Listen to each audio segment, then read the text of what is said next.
తెలుగు చలనచిత్ర జగత్తులో నటనకు నిఘంటువు అని, విశ్వనటన చక్రవర్తి అని పిలువబడే ఏకైక నటుడు ఎస్వీ రంగారావు.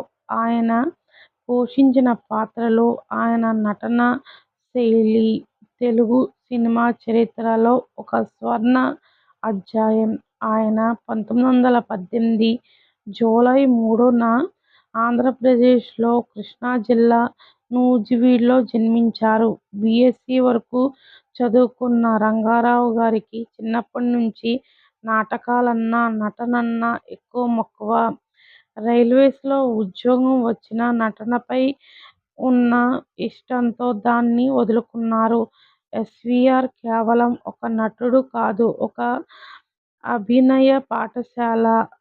నటుడిగా, విలన్గా, పౌరాణిక పాత్రల్లో సహాయకుడిగా ఆయన చేసిన పాత్ర లేదు. రావణాసురుడు, ఘటోత్కచుడు, కీచకుడు, హిరణ్యకశిపుడు, దుర్యోధనుడు ఈ పాత్రలలో ఆయన తప్ప మరొకరిని ఊహించుకోలేము. షావుకారు, బంగారుపాప, తాత మనవడు, దేవదాస్ వంటి చిత్రాలలో ఆయన నటన ప్రేక్షకుల చేత కన్నీళ్లు పెట్టించింది. డైలాగ్ డెలివరీలో బేస్ వాయిస్, గంభీరమైన కంఠస్వరం ఆయనకు దేవుడు ఇచ్చిన వరం. డైలాగ్ లేకపోయినా కేవలం కనుబొమ్మల కదలికలతో, కళ్లతోనే హావభావాలు పలికించడంలో ఆయన దిట్ట. తెలుగు నటుడై ఖ్యాతిని ప్రపంచ స్థాయికి తీసుకెళ్లిన ఘనత ఆయనది.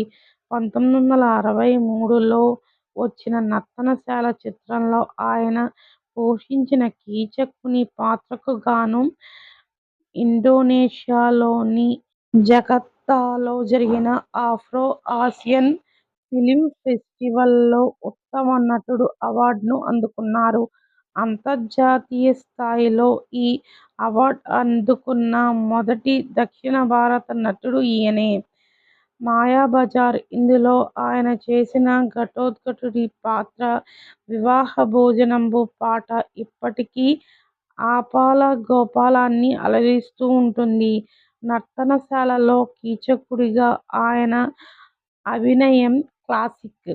భక్త ప్రహ్లాదుల్లో హిరణ్యకశిపుడిగా ఆయన రౌద్ర రసం నభూతో నభవిష్యతి.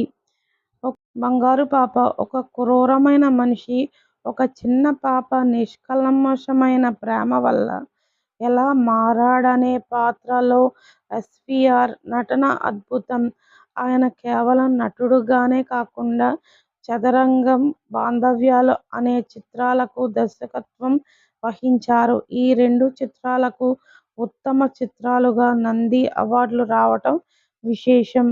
1974 జూలై 18న ఆయన భౌతికంగా మనకు దూరమైనా ఆయన పోషించిన పాత్రల రూపంలో తెలుగు సినిమా ఉన్నంత కాలం నటనకు నిఘంటువుగా ఎస్వీ రంగారావు గారు ప్రేక్షకుల హృదయాలలో జీవిస్తూనే ఉంటారు.